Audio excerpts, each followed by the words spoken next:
There we go. We should be live. I think we should be live. Still getting used to StreamYard again, you know. Nah, that's all good. Have you put a tweet out or anything? Or I'll do that in a second. yeah, It'll be out soon. Lovely. Now we're live. Let's crack on with it. I'll put the Instagram thing later. Link for it later. Right, let's start going in 3, 2, 1. There we go, everyone. We're back again for another fantastic conversation on Friday Night Counter Attack. I'll put the camera that way, so it's a bit easier.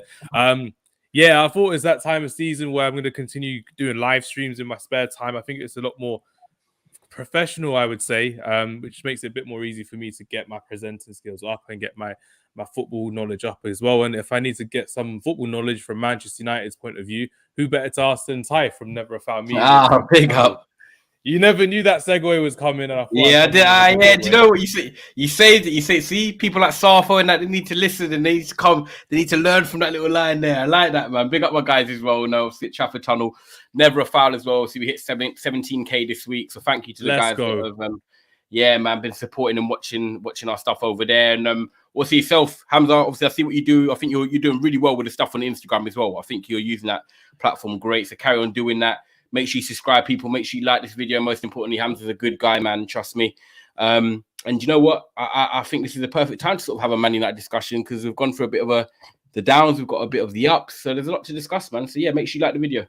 No, I appreciate it. And if I'm trying to get my YouTube game up, there's no one better to kind of learn and listen from than yourself and Never a Foul. So live streams are what people are watching these days. And I had the opportunity to go to Denmark and Sweden, and everyone after their day of work or what they're doing, they're watching live streams. It's like, yeah, let's get on with it this season. So no more slacking around with me on just a couple of social medias. We're going to try and make it a bit more consistent this season. And unlike Manchester United, who have been inconsistent this season, my consistency for Man United's, I don't know where I'm going with this one, Ty. I'll be honest with you. There's so much I want to talk about with Man United, but we're going to talk about a few things to begin with. First of all, I want to talk to you mostly about, well, we haven't really spoken over the summer, really, to be fair, about some of our summer signings, you and I. So I think I'll start off with the main one, in my opinion, in Mason Mount, the 60 million signing from Chelsea, where Chelsea, as you have seen over the last couple transfer windows, have spent wildly. They've spent wildly because they've been selling wildly as well. And for Manchester United to come out and try and sign Mason Mount for £60 million, first of all, I'm glad we didn't sign Kai Havertz for £60 million. And I'm sure Mason Mount was the better of the two options that we had available. I also said to you at the beginning of the summer, I think around May time or around April time, when Mason Mount was linked to us originally, I didn't really want him because I think that we could have gone for someone better. We spoke about McAllister earlier this season. He's doing quite well at Liverpool in a deeper role than what we're used to seeing him at Liverpool, respectively. But I want to know your first thoughts on Mason Mount. I want to know how you think he's going to do for Manchester United this season, especially after getting his first assist of the season. No one out here is going to call Mason Mount 007. That's all I'm saying right now. Ready for that. One's done. Yeah, put that. They were waiting to post that, though. They were waiting. And do you know what the funny thing is? If he came off at half-time, it would have been an easy thing because then it would have been done 45 minutes. He's off the pitch. But do you know what's funny, actually? Just before I talk of Mason Mount, we actually scored from a corner, Hamza. Insane, isn't it? And it wasn't Maguire this time. It was Casemiro. Yeah, like we've probably scored from corners. I'll probably say about 3 times in the last 4 years. Like that's how many I can remember. Maguire, Casemiro, and probably another one where we've done it with Casemiro again. Probably, if I'm totally honest, we just don't really score from corners. So that was a positive. But Mason Mount, it's an interesting one. Was I happy? So like, I'll take it all the way back to the beginning. Really, it's kind of like a storyline. Was I happy when we were linked with him? I didn't mind it. Were a lot of other Man United fans not happy? Like they were like saying, 60 million, that's the first type of midfielder you're going to get to rebuild your midfield. And I think there's a problem. And I could also hear their argument. I weren't against their argument. I was just more that, give Mason Mount a chance, Premier League proven, won Player of the Years at Chelsea, I think 2 or 3 seasons, won the Champions League, played an integral part of that. And I do believe that Manchester United lack legs in midfield. I think that's something we've lacked for a while, and I feel like with what Ten Hag was trying to do, he wants to get Bruno and Mount in there together as sort of 2 high attacking 8s. Now, for me, if a manager like Erik Ten Hag has come in and my aspirations for him were, first of all, better football, and then the results and the trophies will come. He came in last year, got us top 4, got us a Carabao Cup, and he got us to the FA Cup final. So it could have been a cup double. For me, he has got enough credit in the bank, 100%, to do what he wants to do. So for me, as a fan, he's given us success last year and overachieved in my eyes. He is warranting my backing. So whatever he wants to do, I'm going to say, do you know what? Even if Mason Mount might not be my first choice signing, I want to see what you can do with it. He's brought him in, and the first couple of games it didn't work. Pre-season was okay. I didn't think we were great, and I didn't think the way he utilized the squad was great going into the first game of the season. So I had a few question marks, should I say, going into that Wolves game. And you can see in the Wolves game, we shouldn't have won that game. We got outrun in midfield. Matthias Nunes and Yao Gomez and players like that were just ball carrying it. Matthias Cunha dropping deep. There was no balance in midfield, and that carried on until Mason Mount got injured. Now, I don't want to say it was a blessing in disguise, but I thought that it maybe gave Ten Hag a chance to switch things up and let's see what else we can do around your plan A, because plan A wasn't working. And, we still had our struggles. We went to Arsenal. I thought we was okay against Arsenal, but we lacked something in the final third. And then we've got to this run now. And, we played Burnley and we've got the win. And now we've got, obviously, the win against Crystal Palace. And I think this is no excuse now to not go on but win more games. 5 out of 6. Next one's at home. Mason Mount's now back. And I thought his best performance in the Man United shirt was actually the other night against Crystal Palace. And funny enough, I wouldn't have expected that. I think when you've come into a new club after your difficulties at Chelsea, I thought you would maybe start great and then maybe have a little dim afterwards. He actually started poorly, and now he's come back from, his injury, and also mentally, I know he's been struggling. I thought to put in that performance against, yes, I know it was a depleted Crystal Palace.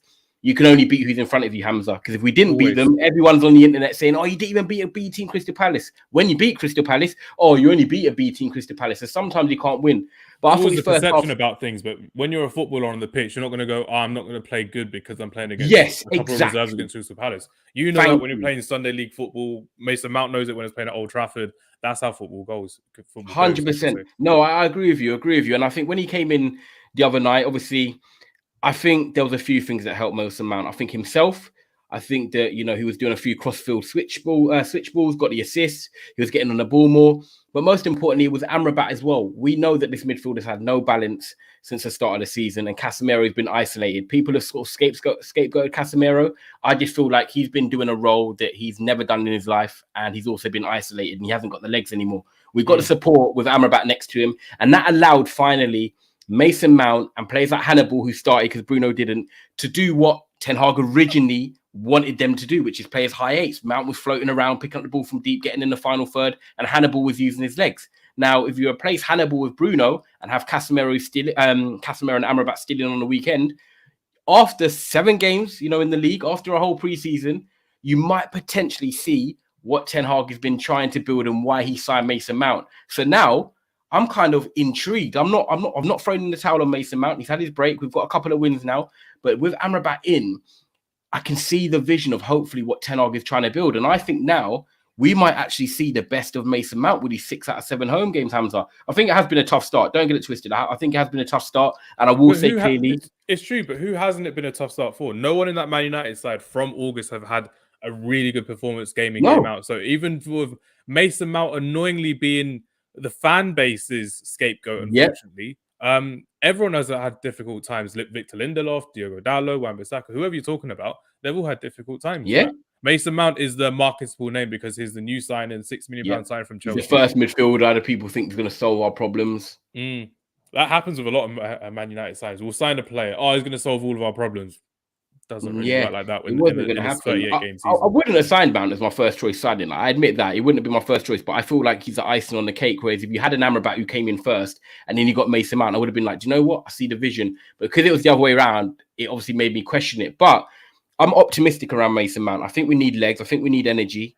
The competition for places is high now, Hamza, as well. Who would have said a month ago, Hannibal would have been starting 3 games in a row? We would have been looking at each other like, really?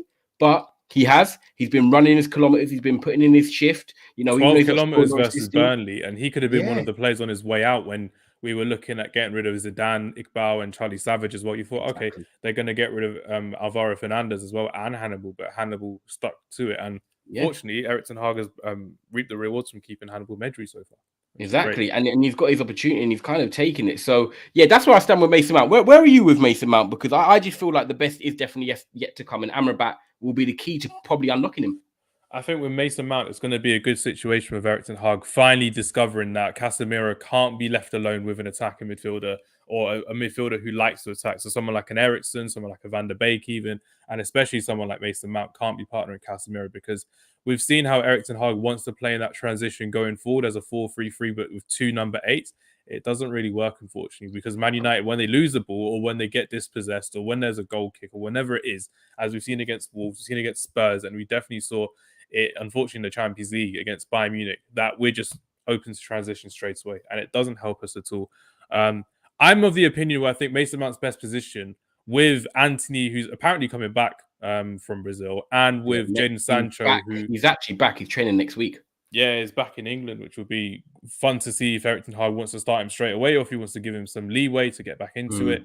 Mason Mount's position for me is right midfield, and I'll tell you why right midfield will be working quite well. He reminds me of when, do you remember that season with Arsenal and Arsene Wenger coming into, I think it was a 13-14 season, he had Ozil, he had Cazorla, he had Wilshere, he had Ramsey, and I think he had... Was Nasri there? Was Nasri gone by then? Nasri was gone by then. But he had these 4 creative attacking midfielders that he wanted to play all the time. Santi Cazorla came into the side as a winger, but he actually played more of it as a centre midfielder. Jack Wilshere was Jack Wilshere, so he was the boy. He was teacher's pet. He was the favourite from everyone. Whenever he was fit, he'd be playing.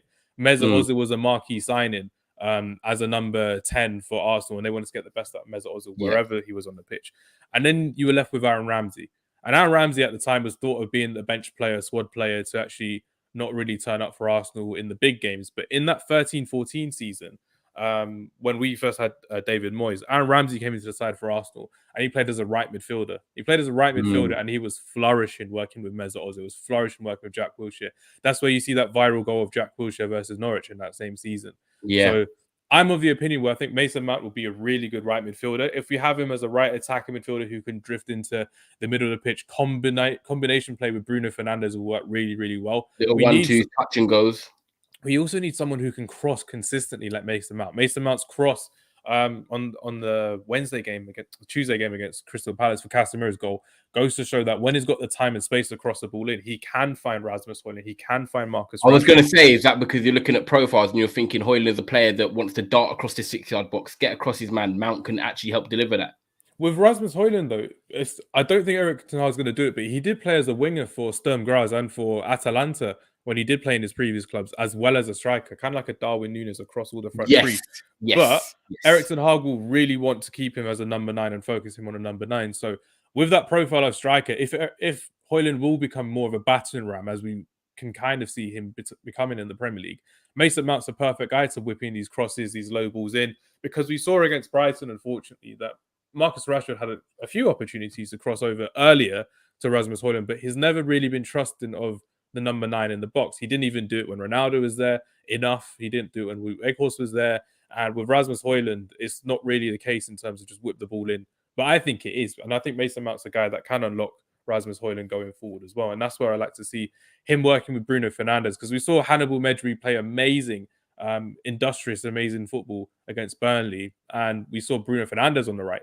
But I think the best... Did you say it was amazing football? I thought we were poor against Burnley, if I'm honest. But I thought Hannibal on his own. It was amazing. I thought it's happy. I was really happy with him because remember, he's still a young kid coming in. I was happy with him, but I don't think we played amazing football. Even him, I thought he was very good at what he did there. He was the best of a bad bunch, is what I want to say. When you keep the ball in the back three, you had the goalkeeper, the 2 centre backs as well. I really like the fact that Hannibal was leading the press. Normally it'd be Bruno Fernandes, and normally when he's not there on the right, you'd have Ericsson, you may have Mount, or you may have we had bits of 1 or 2 times last season. But it goes to show that Hannibal was leading. He was showing a bit of character, and that's what we've lacked in midfield for a good number of years. Proper character to help out with Bruno and Casemiro as well. So I quite liked Hannibal in that point of view as well. But with Mason Mount, as you know, he's a character in himself. He's someone who will get stuck in. He'll work on game plans that the manager wants. We saw it with Gareth Southgate. He's very tactically versatile. That's why Gareth Southgate always picked him in the Euro 2020 campaign as well. It goes to show that whenever he was playing, he'd go over Sterling and go over Saka. The Euro's fine. I don't get why he started, but I get why Southgate did it. Under Thomas Tuchel, as you know, Thomas Tuchel was his main man when he was manager. Champions League winner. And even I think Tuchel even had sniffs of like he wanted him maybe at Bayern Munich. So like it shows that, you know, Mount's is one of them players that I think people forget what he has achieved and how important it is. Like I don't do the stats. I hate the GA thing and all that stuff. I watch players with my own eyes and I make my own assumptions on what I watch. Like me, like a football scout, basically. You don't have to rely on stats and pieces of paper. You don't. You just watch it with your eyes. Do you know what I mean? And I think Mason Mount has shown enough that He's a good Premier League player. He's experienced. I think he's a good age at 24. So really, his best years should be yet to come. And I think with Erik Ten Hag, you know, having his first season with Mason Mount, I think that relationship should only grow. I don't think it's something that will regress. I think it's interesting that you're saying about him on the right-hand side. I don't actually disagree, but I don't fully agree. It's weird because I feel like I could imagine him coming inside, linking up with Bruno Fernandes, maybe a give and go, and then whipping it in for Højlund and we score. I can picture stuff like that happening. It'll be similar to like Juan Mata at Man United. He was never really the number 10 because we had Wayne Rooney. We had he played out wide on the right and he was cutting in. And I completely understand it. It's just that I feel like this is the difficult situation that, and I was saying it just on Never a Foul earlier, actually, funny enough, that Anthony for me, and this is no disrespect to Anthony, but I feel like what you said Jack Wilshere was, that's what Anthony was, kind of the teacher's pet, or I call him Erik Ten Hag's stepson. No matter what the situation is. His adopted Brazilian son. Yeah, adopted Brazilian son. Like, no matter what, I feel like Anthony was that one player that was always going to start games for Erik Ten Hag until these situations occurred. He would always be the first name on the team sheet because, you know, he's Erik Ten Hag's trusted guy. He knows the system and he knows what Erik Ten Hag wants out of the team. And he can do that role. Whether it's GA or not, forget that. I'm on about just performance, positioning and stuff like that. And now reliability as well. You have to factor reliability. Yeah, reliability. Yeah. No injury, so we can rely on him. Exactly that. And I feel like since he's had this obviously break, we've gone on a 2-match winning streak. And I know it's nothing to shout about. However, when you're down on confidence, like we have been at the start of the season, every win is just as important. Winning 1-0 away to Burnley and not playing a great football, but seeing out a clean sheet is a confidence momentum builder. We then go into Crystal Palace game, we score 3, you know, Martial scores, we get a clean sheet, and, you know, that's another momentum builder. And now we go into this weekend, and hopefully, fingers crossed on paper, even though football's not played on paper, we should be winning this game. Now, Anthony is going to be back in training on Monday, and he's probably going to be in the squad for the Tuesday game against Galatasaray. Now, he's always played, like I just said to you, under Ten Hag on the right wing position. However, I feel like now Ten Hag has seen us win a couple of games and he's had to work with other players who are not Anthony. And at the moment, things seem to be adjusting. And if we get a good win again tomorrow, it's like, okay, hold on, Pellèstri's getting a few minutes now. Yes, he's not creating as much as I'd like, but, you know, he might be a bit nervous, that nervous energy. You've got to get him a few runs of games, you know, see how he goes from there. You've then got Mason Mount, who's another option, like you just suggested there. You know, Bruno Fernandes, we've seen him play on the right. That's another option. Anthony, obviously his first choice winger by trade, Anthony, is going to come back into the side. But I don't think it's now warranted that Anthony must start every game. I feel like, in a way, this has now opened up Ten Hag's eyes to say, you know what? I can rotate Anthony, or I can play other options. I can, you know, maybe try Mason Mount in there and see how he can link with Bruno. I know Pellèstri's going to work just as hard as Anthony, and the balance of the side could be there. So I'm hoping now that we actually see players played on merit, and that's definitely including that right wing position. So Mount is an option there. Pellèstri is an option there. Sancho was for me an option there because I thought that's where he shined best at Man United so far in his career here.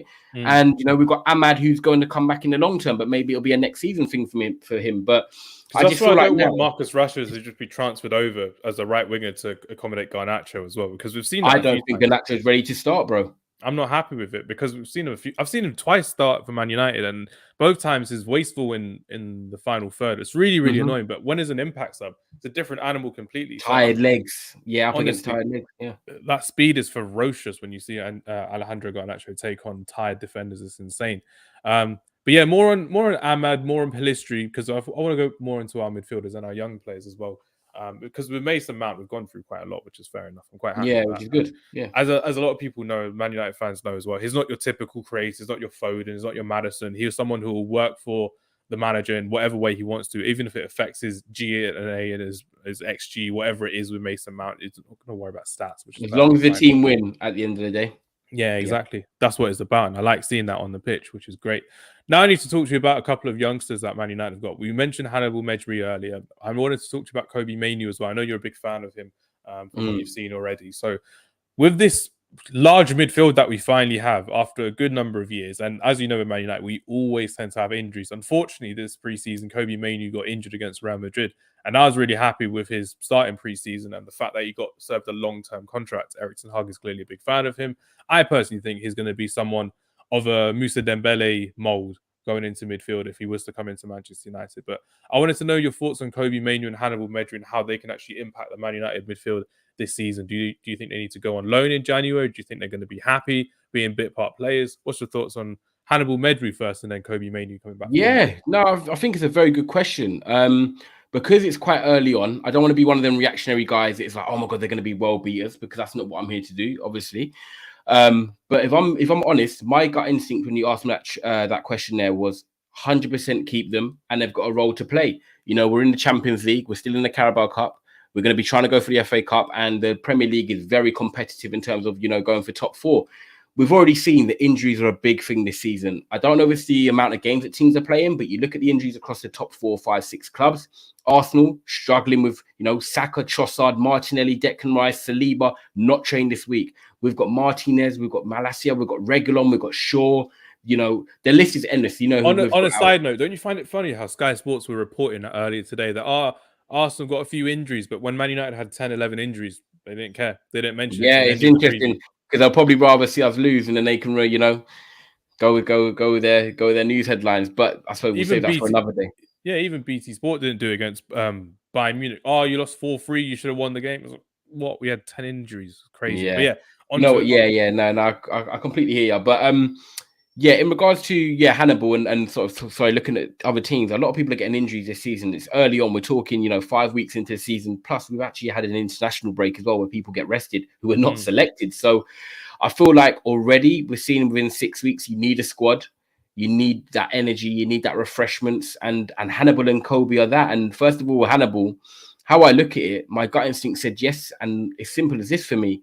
Hannibal's come in and he ran 12.9 kilometers against Burnley, the most of any Manchester United player, I think, since Erik Ten Hag has joined the club.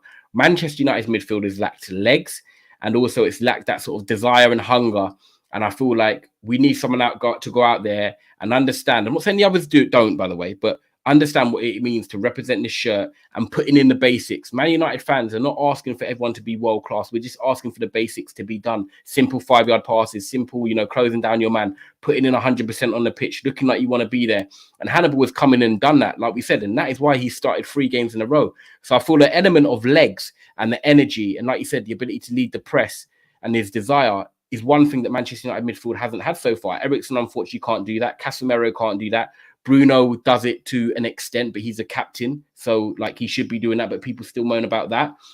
And you know, McTominay, unfortunately, he's done his time at the club. And Fred, he was the one player that actually done that for us, but he's now left and gone to Turkey. So Hannibal gives us a unique engine room in that midfield, and I think that he will be needed in that squad this year. So 100% keep. And then I go on to Kobe Mainoo, and again, it's because he has something that the rest of the team don't have. I feel like his ability, apart from Amrabat now, to pick up the ball from deep and, you know, drive with it. He's a ball carrier. I feel like we've missed that profile since Paul Pogba. We still don't really have that now, apart from Kobe. Mason Mount, people say he does that. I say no, he arrives late in the box. He's a final third type of player. Bruno Fernandes is not a ball carrier, nor is Eriksen, nor is Casemiro. Especially when Onana's going to look to play the ball out from his feet a lot more than David De Gea did last season as well. That's where a lot of Man United fans aren't being patient with it, because we've got a different type of goalkeeper. We're setting up from the back differently going forward. So instead of having Fred dispossess McTominay out of position, not ready to receive it, that's where Kobe Mainoo will shine when he comes into the Manchester United 100%. Because Mason Mount won't be able to do and I think we saw that even in the pre-season game against Arsenal, when then obviously Arthur unfortunately got injured. But I feel like a player that's comfortable picking up the ball from deep, turning, beating the press, the half pressure you say on the half turn. I think he's got a unique profile in that. And like I said, a ball carrier, I think we've lacked actually properly since Paul Pogba. So I feel like Kobe Mainoo's got that X factor that I feel like he can be a real top player. I don't want to put super pressure on him, but I feel like what he done in that preseason game, just a glimpse, what he's done in his youth days and what his excellent traits are, should I say. He's a good player, but in terms of the excellent traits, half spaces, you know, comfortable on the ball, strong, you know, press resistant. I feel like we need that. So I think it's actually exciting that we haven't just got youngsters that we're just saying play them for the sake of playing them. We're actually playing youngsters who have got actually something they can add to the team. So Hannibal and Kobe, I think they're 2 players that I actually see having a future at the club. Kobe, I think, will be more of a long-term success, as in a regular starter he can become. I think Hannibal will be a good squad player, but eventually might have his time where he moves on. But for now, I want to see them both succeed. But yeah, I definitely think they've got a role to play, so I'll definitely keep them. Sorry. Yeah, with Erik Ten Hag, he said earlier this summer as well that he's only going to keep the best of the academy players as opposed to keeping them for the sake of keeping them. So he's moved a few of them on earlier this summer, and it goes to show that I think with Kobe Mainoo coming back from injury and being ready for the first team, Erik Ten Hag will look to keep him in that first team setup as well. Despite having a few people going out on loan this summer and a few people being permanently sold, it would be nice to have that strength and depth going forward, and that's what we've kind of lacked. Really. What do you see then, Hamza? Because my question for you is like, you look at obviously Casemiro, who looks like he's going to be a mainstay in 11. Do you see Amrabat and Mainoo sort of just rotating in that role, and Eriksen sort of maybe being a bench player as a number 8? So it's going to be Casemiro and then one of Kobe or Amrabat. Is that how you see it? I personally see it. If we're thinking about it, because we've got 2-3 games a week as we're going forward now. We're gonna have Champions League. We've got a really still big listening, game by the way. I'm Newcastle. going to be telling my camera if I'm coming back. I'm still listening, by the way. I'm coming back. Yeah, that's fine. So in my opinion, because you've got Amrabat coming in and you've got Eriksen, who's actually injured at the moment. Eriksen and McTominay are both injured, unfortunately. If it's a perfect world and an ideal world, we'd have them all fully fit. If they're all fully fit, I would go for Amrabat and Casemiro, because instead of having Casemiro running around the midfield, get someone who can do it in Amrabat, which will make it a bit easier for him going forward. Casemiro is actually scoring a couple goals and assisting us a few players this season, which is great to see. He's actually creating a lot more now, which is what he's always kind of done at Real Madrid, but now it's getting highlighted for at Manchester United. With Christian Eriksen, Donny van der Beek as well. They're more, I think, with our 5 sub rule, it's going to be so much more convenient, because Van der Beek, I think he came on the pitch at 20 minutes against Crystal Palace, and it was great to see him. I'm really happy to see him, and even though he didn't want to leave in the summer, fair enough. If he wants to fight for his place, fight for his place. One rule for Harry Maguire, one rule for Donny van der Beek. They both want to fight. Let's let them fight for their place. With both of them, I'd like to see more of it in terms of them coming on off the bench to actually make an impact, calm the game down, control the game. If we need to chase the game, we can bring them on early as well, which would be great. Bruno Fernandes will be his mainstay number 10. But my unpopular opinion is the fact that even though he is captain, there will be times where I do believe he can get rested for a full 90 minutes like he did against Crystal Palace. There's no reason why he shouldn't with the quality of midfielders we have. We have Mason Mount who can play there. Eriksen can still play there. He's still one of the top creators in Premier League history, Christian Eriksen. So with him, without the defensive reliabilities and with him without pressing, he's still a very good ball playing midfielder and someone that we can still rely upon.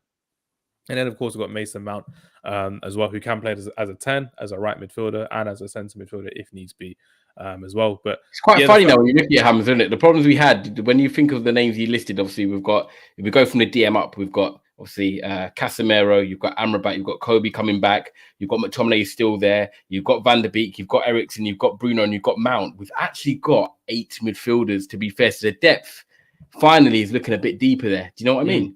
And Dan Gore coming through the academy as well, as Erik Ten Hag gave him his debut against Crystal Palace. I'm really excited for it because it's quite refreshing to see it.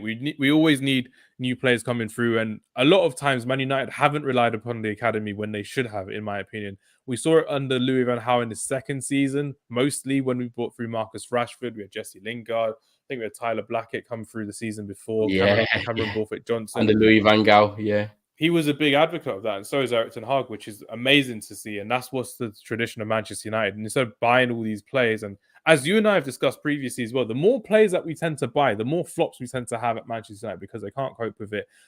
Even with Garnacho, he's an academy player to an extent. We didn't pay much for him, 500k, I think, to Atletico Madrid.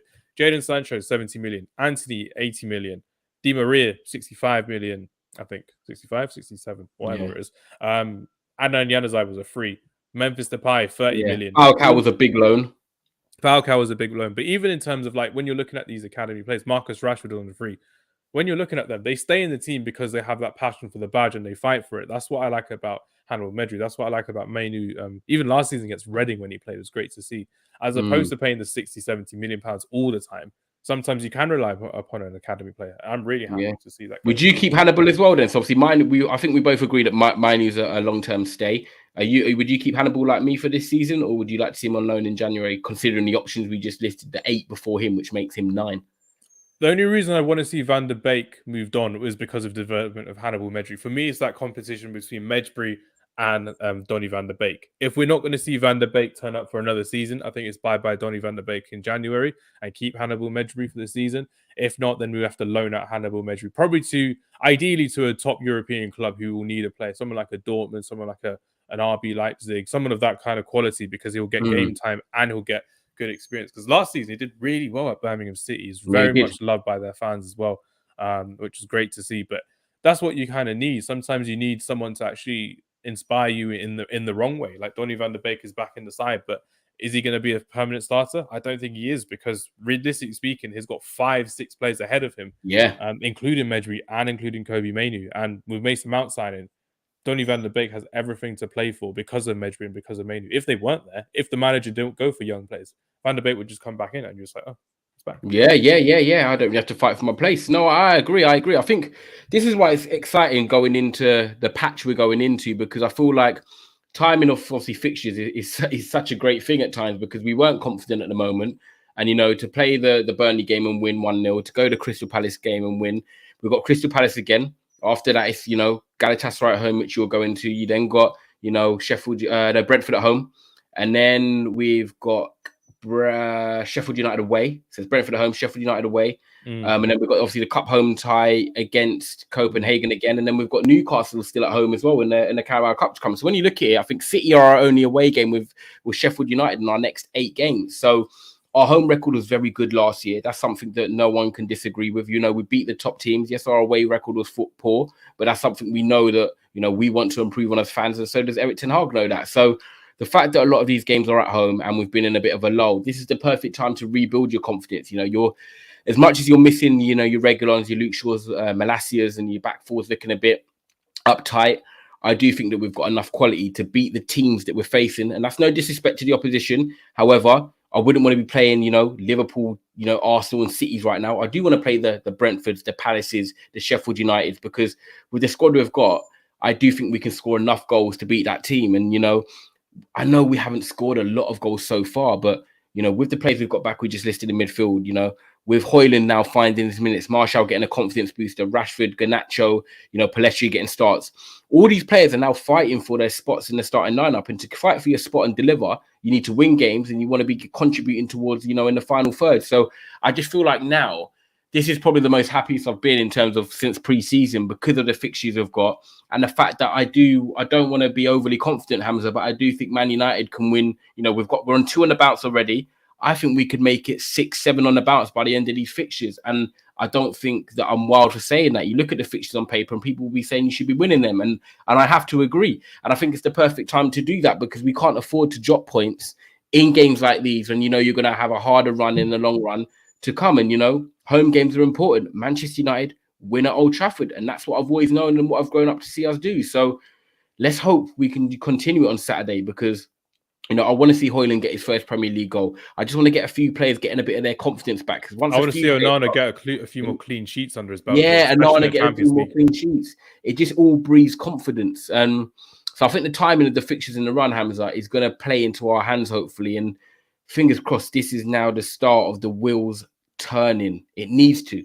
It needs to. We've got so much riding on this season with Man United fans as well, as we tend to do. But the fact that we've said earlier this podcast as well, this conversation earlier, Erik Ten Hag overachieved last season with the squad that he had, with the players that he had, with all the issues he had to deal with as well. One final issue we have to talk about is the fact that I believe that Jadon Sancho has had a very, very big missed opportunity by what he's done. If he ate humble pie, if he said sorry a week after it, he would have been back into the side. He would have been making that right-wing position his own. He would have been into the squad. He may even helped out against Bayern Munich away from home as well. He could have done something. But the fact that I'm not going to talk about all the things that's happened on social media. I don't care about that. But the fact that he's not playing for Manchester United after the money was spent on him, it kind of goes to show that transfer strategy of buying big money players, for me personally, at this moment in time, we've wasted more than we've spent on good quality. So I'm really looking forward to seeing more from Ahmad. I'm really looking forward to seeing more from Facundo Pellistri. I think Facundo Pellistri is Man United's forgotten man, and I was really happy with his performance against Crystal Palace. His short ball, the fact that he can play in short spaces really, really well. He can properly as well. Yeah, more game time for him, and with Anthony out of the squad as well. Would you start him on the weekend, by the way? Can I just ask? Nah, I wouldn't. I'd give it to Mason Mount, give it to Bruno Fernandes, Casemiro. I'd let Mason Mount go on the right, Rashford on the left, Højlund in the middle. That's how I'd go personally, because I want Mason Mount's confidence to grow, because a strong Mason Mount is a big plus for Manchester United. Okay, fair. How about you? Would you go for Pellistri from the start? I don't mind. That's actually how I think everywhere else I know what I want. But on the right wing, I'm happy with Pellistri or Mason Mount. I think Pellistri gives us more directness and can maybe attack space in behind. However, I think it's likely that we're going to have more of the ball. So maybe Mason Mount for that sort of, ability to sort of come inside, link up the play a bit better. But I'm happy with either. But I do agree with you on Jadon Sancho. I think I'm kind of glad that you touched on that, because we're not talking about the situation and the incident that's happened. It's the opportunity that's been missed. Because for me, Jadon Sancho has come in, and unfortunately, he's not had that profile of, a Saint Maximin or a Heung-min Son or a Mo Salah, Bukayo Saka as such, that's going to take on their man, or if not, they're going to come inside, shoot and contribute heavily. I think he's, a very much a Man City player. You can see he's come through the ranks, touch and go, sort of in the pocket movements, final third player. And I'm talking sort of 20 yards out and in, sort of playing intricate stuff around the box. We haven't quite played that. We're sort of a transition team, and you need to have legs. You need to be able to carry the ball up the pitch. And he's not that type of player. Doesn't mean I don't rate Jadon Sancho. I think he's just at the wrong club at the wrong time. And I think if he goes to a European team, I still feel like Jadon Sancho, there's a right player in there that can do something. However, my asterisk on Jadon Sancho is every time I've seen him play well for Manchester United, I think it's been on the right. You mentioned it earlier, the ability for Mason Mount to come in and link up with Bruno Fernandes and deliver crosses and stuff like that. I feel like there's two things for me. Mason Mount delivered in the preseason, the first year Ten Hag came in with Martial and Rashford, playing from the right-hand side. He then had his mental health break and it didn't quite hit off. And then he's come back, and obviously Anthony's still in the team, and then other players have come in the team, and he hasn't been able to play, where I think he would have got an opportunity. My last point on it as well is that Jadon Sancho on the right-hand side, I saw him and Erling Haaland linking up very well in the last 2 years when he was at Dortmund, even if it was from the left. Why? Because he had a striker ahead of him that was willing to run in and behind, score goals, had that desire. Since Ten Hag's come in, he's never really had a proper number 9. Martial, unfortunately, yes, I love him. He's my guy, but he's been injured in his first season after the preseason he had, which was very promising. Højlund's just come in now. He's had 3 or 4 games. He's not really hit his rhythm yet. So Ten Hag's now... Here's that same profile of striker that runs in behind, that takes on defenders one-on-one. So that would have been perfect for Jadon Sancho. There you go. You just said what I was exactly going to say. And that's exactly what I was going to say. Højlund's, played 3 or 4 games, but I know what I can see already. His instinct is that he wants to score goals, his desire to get across the front post. He wants to run in behind. And Jadon Sancho and Haaland had that connection. I thought Jadon Sancho would be actually one of the best players to get the best out of Højlund as well, because they could have linked up well. I think Højlund would have had that belief that, Jadon Sancho is going to find me, and they could have built up a great connection. Now, we're probably never going to see that. And that kind of frustrates me, because we're going to leave Jadon Sancho out and he's going to get sold and we're going to see him thrive elsewhere. And we're always going to have that cloud in our head of what if he and Højlund, did pick it off, did start up together. And we're never going to know what Hamza. And I think that would have got the best out of Sancho, and we won't see it, mate. It's true. Just before we wrap up this show, one word answer. Your ideal replacement for Jadon Sancho. Oh, wow. We'll get back to it in January when he goes, but what's your one word answer? Okay, so we've got Rashford and Garnacho on the left, so it's got to be a right winger. I like Michael Olise. Ooh. Shout. That's just one. Do you know what? I love that. You've caught me really off guard. That's a brilliant question. I really had to think, but I really like Michael Olise. I like his profile. I think he's got much more years ahead of him in development. I like right wingers that cut in on their left foot. I'll just go Michael Olise. That's my first thought, so I've just got to run with it. There's probably other players out there, but he came to my head straight away. Who's yours? I'd go for Federico Chiesa from Juventus. I really like that. I really like that. He's a serial winner. If he can stay away from the injuries, the ability of that player, top class, and he's got that pace and the directness that suits the Premier League. So yeah, Chiesa, Olise, I'm happy with any of them. But I think if you gave me the choice, profile-wise, I'll probably go Chiesa.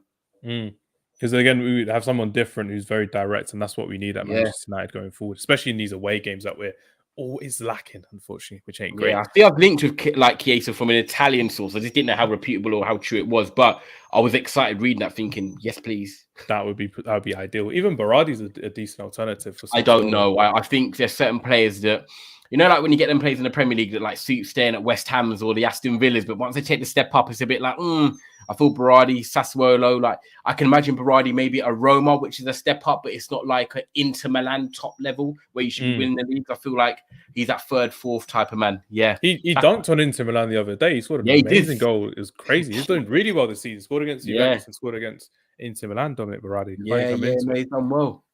Right then, everyone. Thank you very much for watching our stream. Ty, thanks very much for your time as always. Hopefully, we can get this to become a regular thing. I like having No, conversations. it's good. Yeah, no, 100. Even if we do it, because I'm so busy, even if we do it like once a month, we just catch up like the end of every month, and then we can just do a recap of everything.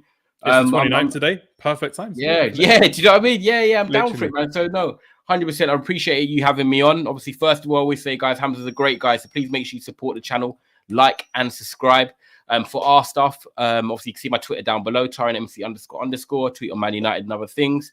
And then also Never a Foul for our YouTube as well. That's our generic football channel, Never a Foul. We have stuff coming out every day on there. And then Trafford Tunnel's our Man United one, which we do bits and bobs on, but obviously Never a Foul is our regular one. But Hamz, I appreciate you having me on. Keep smashing it on the Instagram as well, bro. I really like what you're doing on there. I appreciate it. Everyone do follow Ty. The link should be in the description below for Never a Foul Media. Let's get them up to their next landmark as well. Great stuff that they're doing, consistent work that they're doing. And it's the fact that Manchester United are going to win tomorrow against Crystal Palace. So everyone, thank 100%. You very much for watching. Take care. 100% Ty. It's going to happen. We'll be celebrating tomorrow. It should be good fun. Love that. Take care, everyone. Thank you and goodbye. Thank you.